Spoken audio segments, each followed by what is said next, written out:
Allô? Ça va bien? Ah ouais, toi? Ben ouais, ouais, certainement. Aujourd'hui, man, j'étais en sortie scolaire. Non, non, c'est des blagues. Je suis dehors, man, puis ça a complètement tombé tout à fait par hasard. J'étais à côté d'un camp de sans-abri, man. Je suis dans la grande région d'Ottawa. Puis pour ceux qui ne le savent pas, Ottawa, c'est la capitale fédérale du Canada.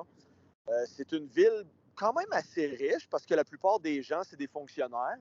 Puis là, je suis devant une petite place. C'est pas gros, là. C'est pas aussi gros qu'à Los Angeles ou qu'à Vancouver. Mais man, c'est assez intense, là. Il doit y avoir une cinquantaine de tentes, là. Puis il y a du Hein? monde qui marche comme des zombies, etc., là.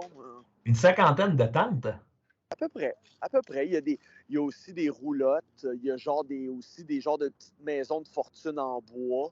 Oh, il y a un petit mishmash de plein de choses, là.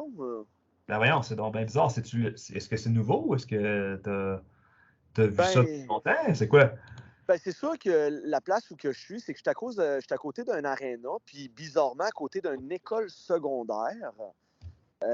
Puis tu sais, c'est une place, tu sais, il y a toujours du monde, il y a des jeunes, tout ça. Mais cette place-là, il y a un genre de centre, tu sais, un genre de centre pour sans-abri ou tu sais, pour aider, genre de d'hébergement d'urgence ou quoi que ce soit. Puis ça fait longtemps que c'est là. Du moins, depuis que je suis dans la région d'Ottawa, ce centre a toujours été là. Mais clairement, avoir tu sais, le style du building, on dirait que ça a été une construction des années 2000, peut-être presque 2010. Tu sais, j'aime bien l'architecture, tout ça, puis en général, je ne me trompe pas là-dessus. Fait que, tu sais, ça doit faire 15-20 ans que c'est là, finalement. Puis, oui, les gens avec de la drogue ou des problèmes mentaux, ça fait longtemps qu'il y a du monde, mais je trouve qu'il y a plus de tentes qu'avant. Vraiment plus de tentes. Puis il faut pas oublier, ben, pour ceux qui nous écoutent, là, on n'a pas d'image, là, tu sais, mais ce centre-là, c'est un centre d'hébergement, là. Fait que, tu sais, les gens vont vivre là aussi, là. Mais tout autour, mon gars, il y a un beau campement, là. Le monde font du camping, man. Ouais, mais là, c'est bizarre, là. Tu me dis en quelque part, c'est les sans-abri, mais avec des roulottes. En quelque part, c'est pas des gens qui ont perdu leur maison ou quelque chose comme ça. Je veux dire, pas la conjoncture économique aide pas, là. Fait que c'est Ben, probablement des gens qui avaient une maison puis qui ont été obligés de la vendre ou quelque chose comme ça. Je veux dire, économiquement, ça va pas ben, trop bien, là. non, je suis d'accord avec toi. Écoute, je ne sais pas. Peut-être que ça serait intéressant, à un moment donné, d'aller voir ces gens-là puis de leur poser une couple de questions. Hey, comment ça va? C'est quoi qui se passe avec toi dans ta vie? Je ne sais pas si les gens seraient vraiment ouverts à me répondre comme ça, là, parce que. Mais il y a plusieurs autos, puis on voit qu'il y a du monde qui vivent dans leur auto, là. Fait que, tu sais, c'est pas un problème extrêmement sérieux, je te dirais. Comme je te dis, c'est pas Los Angeles, c'est pas Vancouver. Mais tu sais, je me pose des questions. Là, c'est spécial quand même. Même Là. encore là, je veux dire, Los Angeles, ça n'a pas commencé du jour au lendemain non plus, là. Je veux dire, c'est progressivement au courant des années là, que c'est devenu un espèce de parc à zombies, là.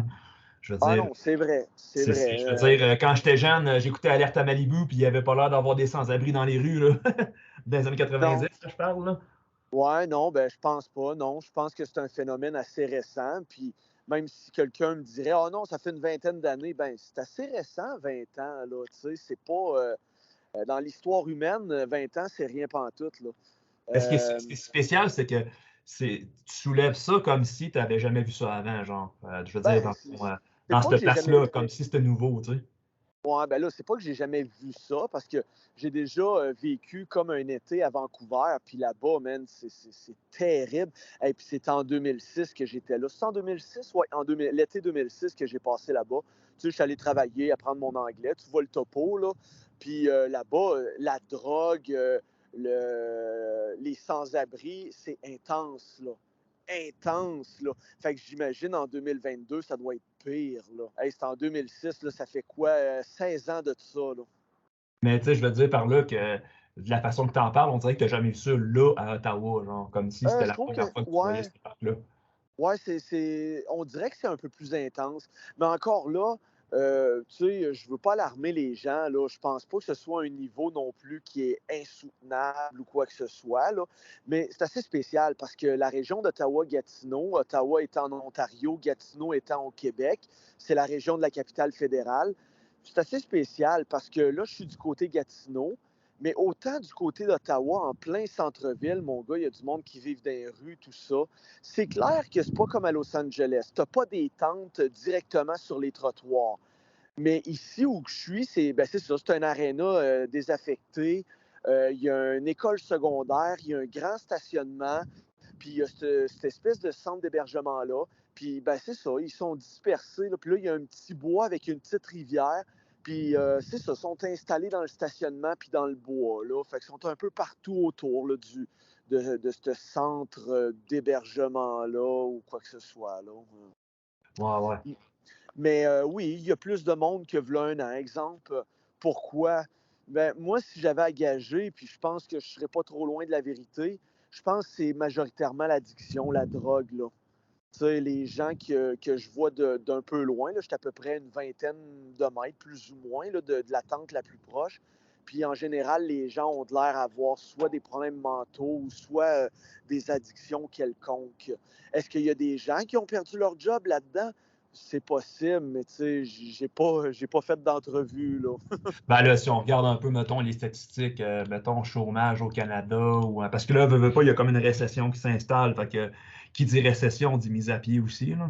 Ouais, Mettons. mais bizarrement, ouais, non, mais je suis d'accord pour la récession, l'inflation, mais bizarrement, ce qui est un peu nouveau, c'est que, mis à part ces deux phénomènes-là, le taux de chômage est assez bas, man. Il est aux alentours des 4-5 ce qui est quand même bien pour un pays de l'Occident.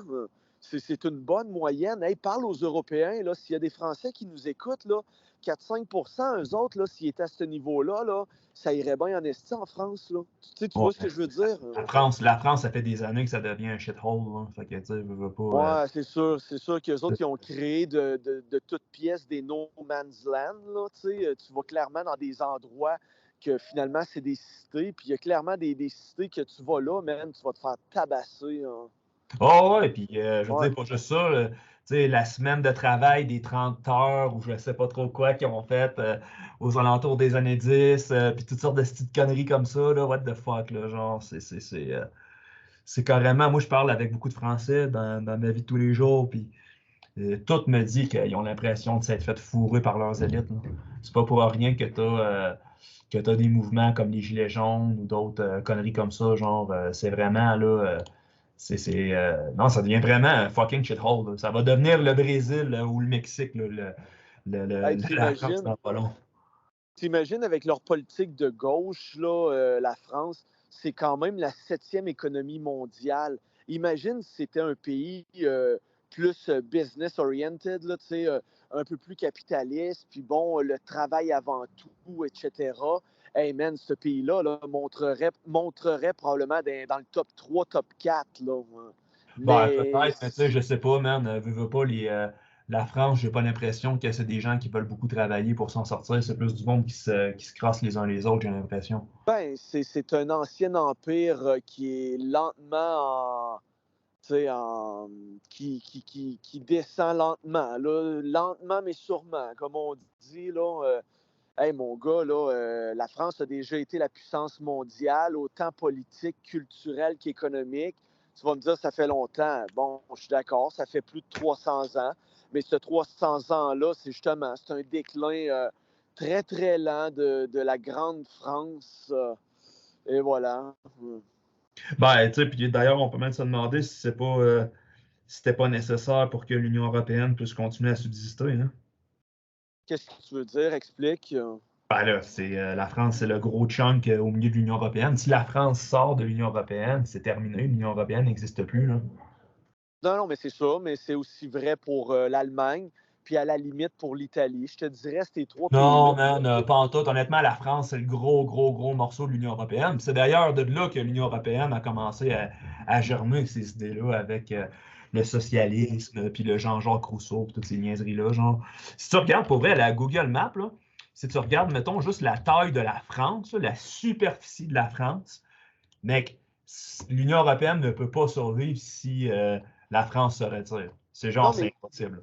d'où l'hégémonie de la France, justement, entre les années 1000 et 1700, là. Justement, géographiquement, Paris est au centre du continent, man. Ouais. Tu sais, fait que c'est normal. Ça aurait pu être les Espagnols si les Espagnols avaient été à cette place-là. Ça aurait pu être les Bulgares s'ils avaient été à cette place-là. Mais c'est les Français qui étaient là.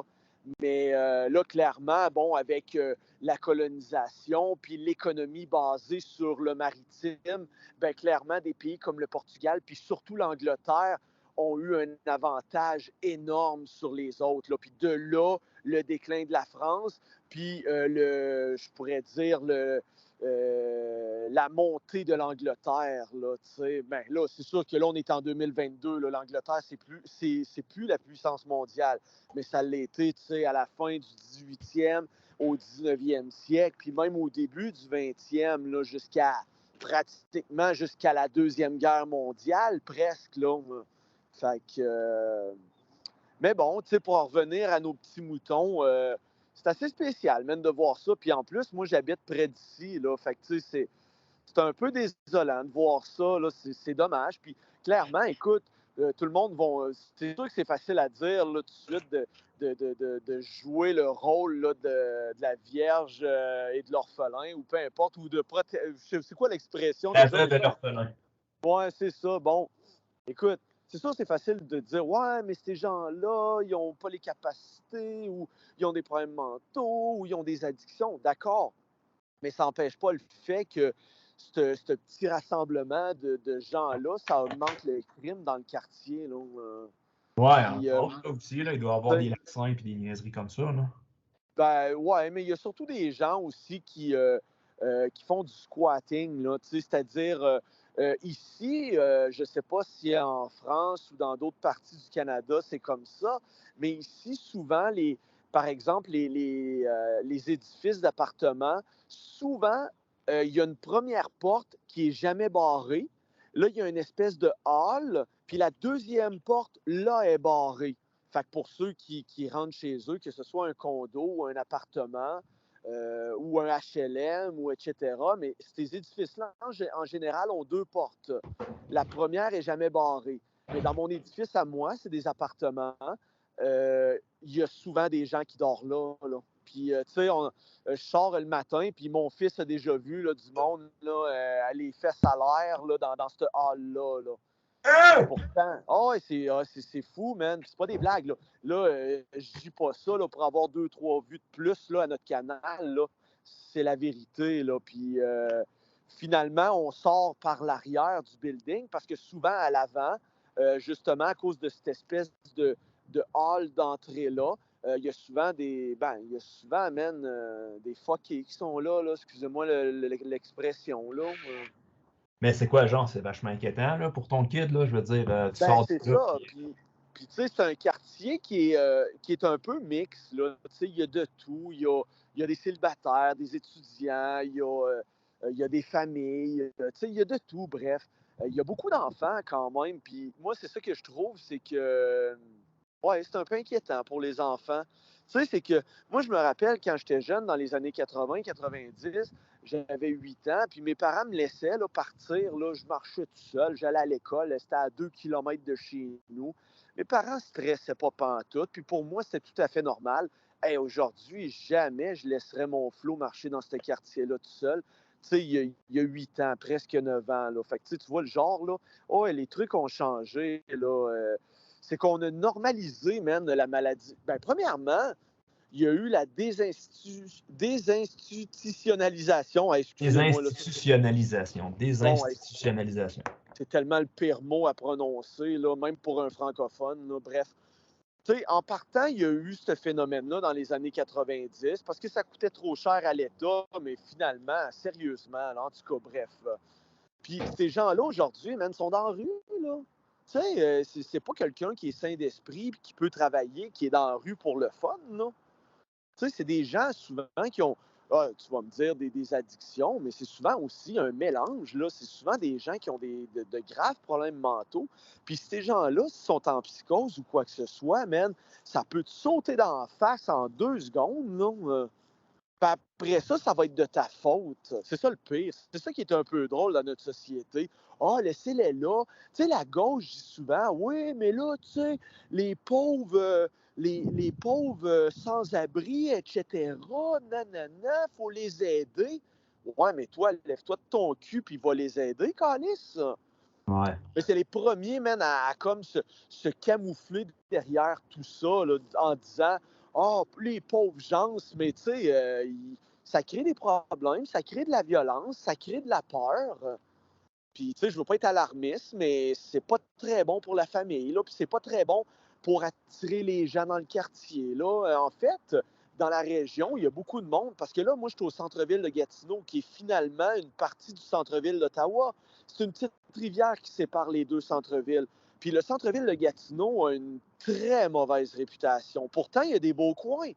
Nous autres, on a un super de bel appart en coin avec une vue sur tous les buildings. C'est super beau.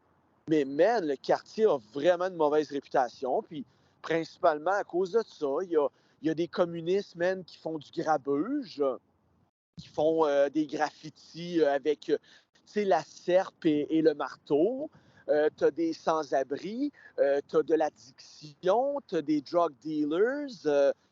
Bref, tu as un beau mélange explosif en plein milieu du centre-ville, man.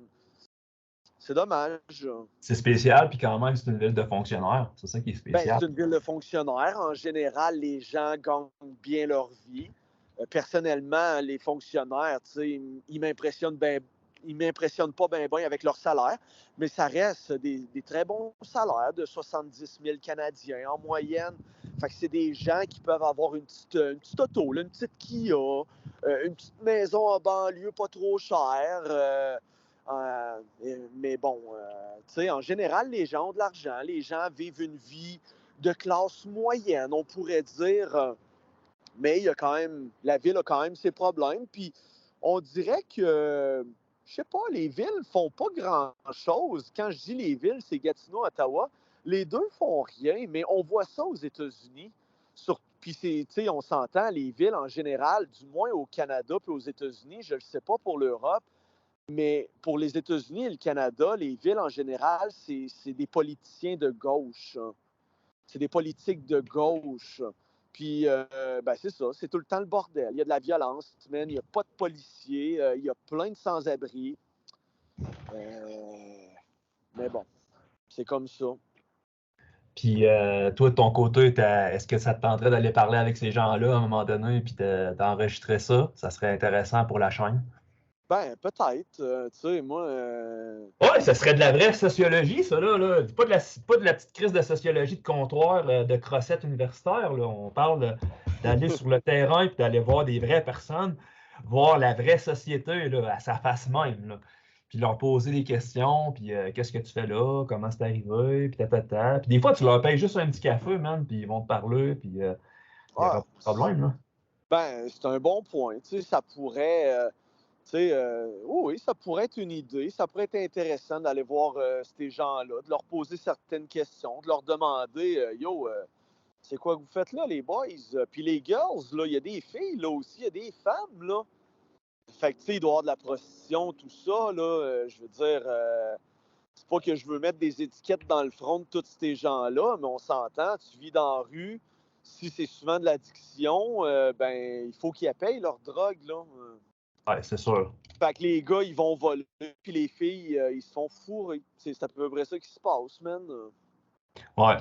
Ben, c'est C'est pas, triste en caisse, mais c'est ça la réalité, là. Puis c'est c'est ça. pas, c'est vrai que c'est pas politiquement correct. Clairement, il y a du monde qui vont me traiter Bon, on tu sais, s'en crisse. de ci, de ça, mais c'est C'est ça quand la même la réalité. vérité. Ben ouais, c'est ça.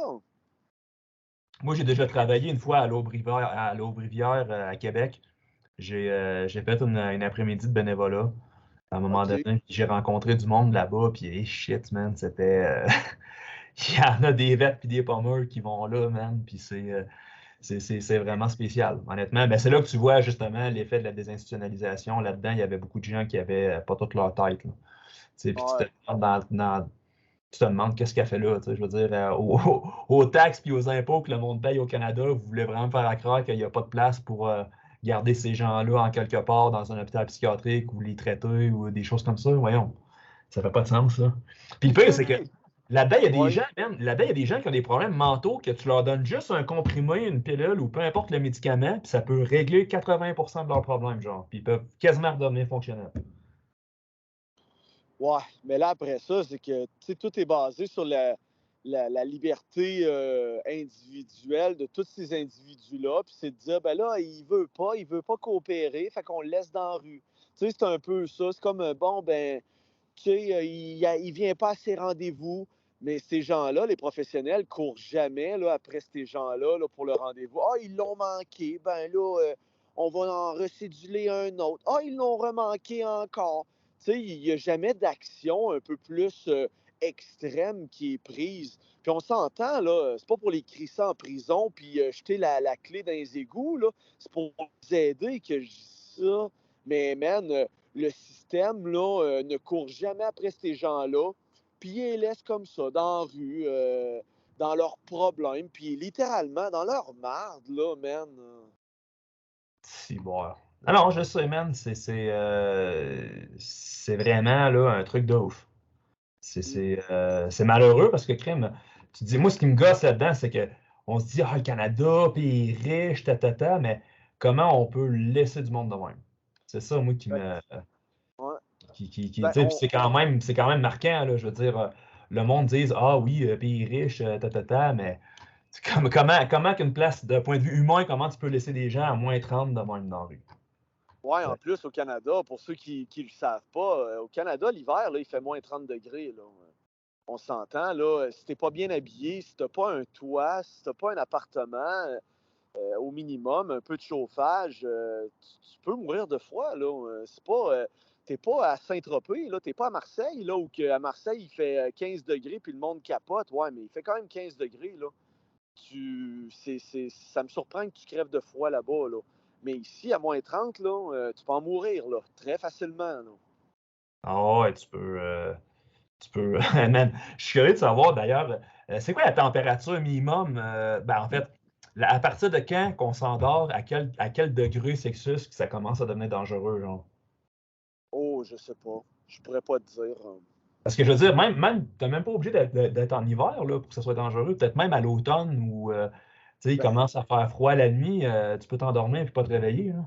ah non, c'est clair. Mais présentement, écoute, je suis dehors, là, justement, là, comme je disais au début du podcast, je suis dans une espèce de stationnement.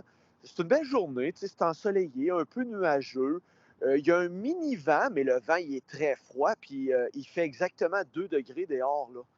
Fait que juste dormir à 2 degrés, là, si t'as pas de chauffage, si t'as pas de drap, si t'es tout mouillé, là, tu vas crever, là. Tu vas crever, là. Ah ouais, solide. Je veux dire, c'est. En tout cas, c'est sûr que Hydro, ils peuvent pas couper le courant quand tu payes pas l'hiver, mais quand même, t'as-tu vu ça dans les nouvelles, ce qui est sorti récemment? Par rapport à Hydro-Québec, Ouais. ben ouais, ben justement, là, la GRC a arrêté un espion chinois chez Hydro-Québec, mon gars. Espionnage industriel du PCC au Canada. Un autre exemple. Mais il y a une affaire que je comprends pas. Espionnage industriel. Qu'est-ce que. Qu'est-ce que ça veut dire exactement, genre, à ton avis? T'sais, oui, tu vas me dire, ils espionnent des plans, mais je veux dire, c'est même pas une business privée. Il y a pas je veux dire, les Chinois, merde, ils sont capables de faire des barrages électriques comme nous, là. Qu'est-ce qu'on a de si spécial à les voler comme secret, je veux dire? Ben, Hydro-Québec, c'est comme la plus grande entreprise d'hydroélectricité au monde, premièrement.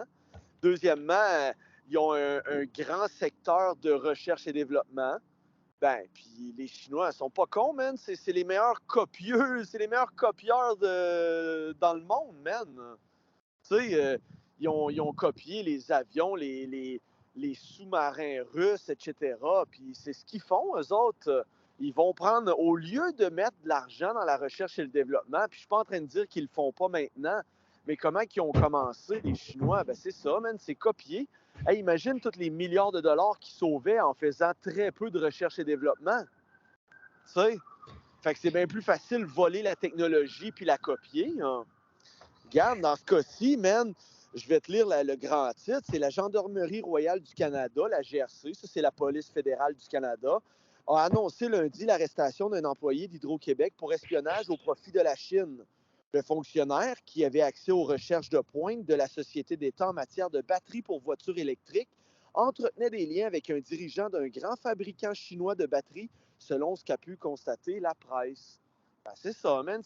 C'est de prendre la technologie, puis de la copier, puis de la faire chez soi, man.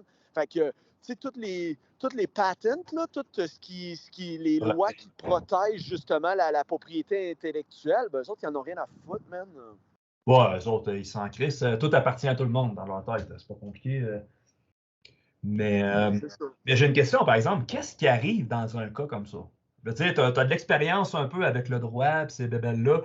Espionnage industriel. La personne là, qui se fait pogner, là, comme le Chinois qui ont pogné, qu'est-ce qui arrive avec lui, selon toi, genre? Ben, moi, regarde, je pourrais pas te répondre à cette question-là, malheureusement. Je suis pas avocat. Mais je pourrais te dire une chose. S'il est seulement résident canadien, par exemple, il n'a pas la citoyenneté, je te calisserais ça dehors dès demain. Si c'est un Canadien, disons qu'il a la double citoyenneté canadienne-chinoise, hey man, ça c'est de la trahison, là. Trahison, c'est un crime fédéral, là. C'est 25 ans en prison, là. Ah ouais? Fait que, moi, je te ferais pourrir ça en prison, man. Ben, Chris, OK, mais je veux dire, est-ce que tu penses que genre les Chinois vont vouloir le avoir?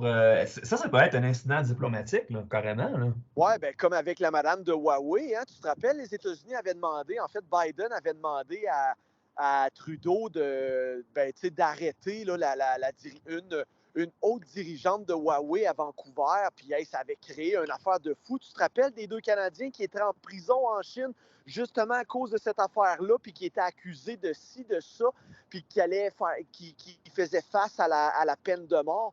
Puis as-tu vu, même quand le Canada l'ont relâché, finalement, la Chine a relâché les deux gars. Oh, ouais, c'est du jeu politique. C'est du jeu politique. Carrément, même. Mais c'est quand même assez spécial. Tu sais, là, présentement, les Chinois, bon, ils ont soudoyé des gens dans la structure politique canadienne en 2019. Puis là, ils se font pogner. Puis là, ils rouvrent des postes de police un peu partout dans le monde, au Canada aussi. C'est quand même spécial. Là. Ah, ça, c'est clair.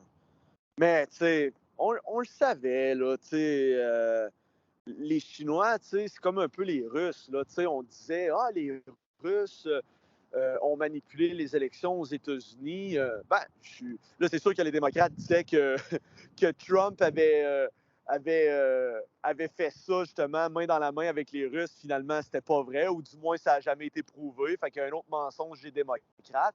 Mais, tu sais, en parlant de ça, c'est sûr que les Chinois, ils vont tout faire, mon gars, pour influencer les démocraties occidentales, pour tranquillement, pas vite,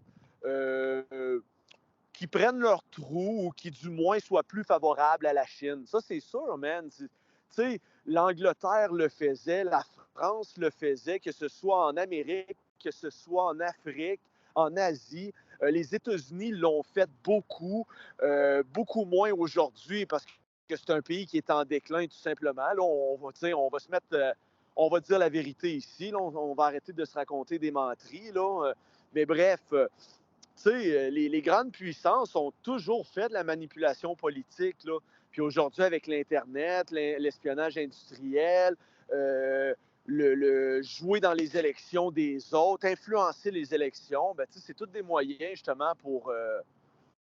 c'est ça, pour s'assurer certaines faveurs, là, ou du moins pour s'assurer que certains pays ne mettent pas les bâtons dans les roues. Là. Ouais, total, man. Mais ça, d'ailleurs, ça a quand même un risque, cette histoire-là, parce que le jour où Xi Jinping va crever parce qu'il est quand même vieux, tout ça, ça peut s'effondrer aussi. Hein. Je veux dire, ça repose sur les épaules d'une seule personne, puis si la personne n'est pas là, peut-être qu'il n'y aura pas une legacy ou qu'il n'y aura pas un turnover, comme on dit en anglais, autour de cette idée-là. Peut-être que ça peut carrément s'effondrer du lendemain matin. Mettons, il pète une crise cardiaque demain matin, man, ça peut tout s'effondrer. Là. Ben, je suis d'accord, mais tu sais, ils sont 1,3 milliard de Chinois. il y a un bassin énorme de cerveaux ou de gens qui sont extrêmement intelligents. Le Parti conservateur, le Parti communiste chinois, le Parti communiste chinois, écoute, c'est quand même, il y a quand même beaucoup de membres. Je suis sûr qu'il y a des gens qui sont prêts à prendre la relève, puis qui vont la prendre, puis qui vont assurer dans leur rôle de futurs dirigeants chinois. Je veux dire, au final, Xi va mourir, mais la Chine, d'après moi, là, est tellement sur une lancée. Je comprends, elle a des problèmes économiques. Je comprends, il y a plein de commentateurs qui disent que la Chine va tomber puis va s'effondrer, mais moi, j'y crois pas personnellement. Moi, j'y crois pas. Il y a des problèmes. C'est un crime. C'est un système communiste. C'est sûr que quand tu t'obliges ou tu tues des gens ou tu emprisonnes des gens parce qu'ils pensent pas comme toi, c'est sûr que ça crée des problèmes, là. Mais bref. Mais est-ce que ça va continuer? Est-ce que ça peut... Tu sais, je veux dire, veut pas l'URSS, ça l'a planté. C'était pas soutenable à long terme. Probablement qu'eux aussi, à un moment donné, ça va finir par planter leur truc. Là. Oui, on a bien beau dire qu'ils viennent d'une culture que le monde, ils se foutent les pieds dans l'eau pour faire pousser du riz. OK, c'est gentil, ça marche bien pendant un certain temps, mais à un moment donné, peut-être qu'il va, il va y avoir du monde assez écœureux de se faire tracker, qu'à un moment donné, le monde va sortir dans les rues et ils vont foutre... L'affaire, c'est que l'Union soviétique, là, si les États-Unis n'avaient pas été là, ce serait encore l'Union soviétique aujourd'hui. Je sais pas, man. Sérieusement, je sais pas. Ben, moi, je suis pas mal prêt à l'affirmer. On ne le saura jamais, je le comprends. Mais le problème, c'est que les États-Unis, c'était la puissance mondiale, puis c'est elle qui influençait beaucoup plus. Aujourd'hui, man, les États-Unis sont en déclin. La Chine est en montée en puissance. Fait que c'est pas la même... on n'est plus dans les années 90, là. Ouais, mais l'affaire, c'est que tu oublies quand même que même à l'intérieur, au sein même de la Russie, après que Staline soit mort, il y avait plein de monde qui était écœuré dans le peuple, puis les autres qui étaient là, ils se sont dit, ouais, ben finalement, je pense qu'ils ont fait la perestroïka ou un truc de même. Puis c'était vraiment comme une réforme communiste de dire, ouais, finalement, on va arrêter de faire chier le monde, puis on va leur donner plus de liberté, puis c'était la fiesta pour tout le monde, là, quasiment. Là, je veux dire, je pense pas que tu peux garder un État totalitaire éternellement, je veux dire. Ouais, non, je suis d'accord. Mais en tout cas, c'était la fiesta. C'était la fiesta pour tout le monde. C'est surtout la fiesta pour les vrais communistes qui sont partis avec les compagnies d'État, man. Ils les ont privatisés puis sont devenus propriétaires du jour au lendemain, là. Ouais, mais tu sais, je veux dire, c'était la fiesta aussi pour le monde ordinaire qui voulait aspirer à avoir plus. Puis là, du jour au lendemain, il n'y a plus de conneries de salaire universel ou que sais-je. Puis les gens pouvaient commencer à avoir plus de liberté économique. C'est plus dans ce sens-là que je le disais, genre. Ouais. Tout à fait, c'est vrai. Tu sais, je veux dire, quand t'es écœuré d'échanger une bouteille de vodka pour une poche de patates, à un moment donné, tu veux du vrai cash, là, tu comprends? Ah non, c'est clair, man. Surtout que quand tes pharmacies sont vides, tes épiceries sont vides, c'est sûr qu'un peuple se tanne là, de mourir de faim. Là. Ouais, d'autant plus que l'autre bord du mur de Berlin, les capitalistes faisaient par exprès pour montrer des beaux chars et des trucs comme ça pour dire regardez que vous êtes en train de manquer, bande de cons. Ah ouais, c'est clair. C'est clair. C'était spécial. C'est spécial comme. Mais le pire, man, c'est qu'on dirait que le monde n'a rien retenu de ces périodes-là. Genre. Les leçons de l'histoire, tu sais, quand on dit que l'histoire est un éternel recommencement, là, on dirait que le monde a oublié le nazisme, les gens ont oublié le communisme, toutes les conneries. Puis là, en Australie, on va à des camps de concentration, puis ils ont écrit ça du monde là-dedans quand même. Tu sais, c'est spécial.